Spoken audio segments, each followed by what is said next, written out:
तुम्ही हा मुद्दा घेतल्यानंतर मोठी टीका तुमच्यावर झालेली होती. आता कुठेतरी ही पुस्तिका केल्यानंतर मुख्यमंत्र्यांनी त्याचं प्रकाशन केलं नाही. बघा, सुरुवातीच्या काळापासून राज्य सरकारचे सर्व मंत्री, माननीय मुख्यमंत्री आणि दोन्ही उपमुख्य आणि प्रामुख्याने मी एकनाथ शिंदे साहेबांचं मनापासून आभार व्यक्त करतो की पक्षाचे मुख्य नेते म्हणून आणि माझे उपमुख्यमंत्री म्हणून त्यांनी ह्या भूमिकेचं नेहमी स्वागत केलं.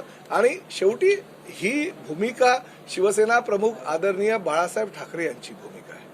ज्यावेळेस शिवसेनेची स्थापना झाली तीच मुळात मराठी माणसाच्या न्याय हक्कासाठी त्याची स्थापना झाली आणि आम्ही शिवसेनेचे आमदार आहोत.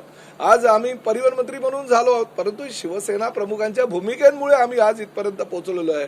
आणि तीच भूमिका पुढे नेण्याचं काम एकनाथ शिंदे साहेब करतायत आणि त्या माध्यमातून प्रताप सरनाईक परिवहन खात्याचा मंत्री म्हणून जर ही भूमिका घेत असेल तर त्या भूमिकेचं नेहमी समर्थनच केलं पाहिजे. पण महाराष्ट्र हे सुसंस्कृत आहे. आज मी भूमिका जाहीर केली आणि उद्या जर कारवाई करणं तेही योग्य नाही.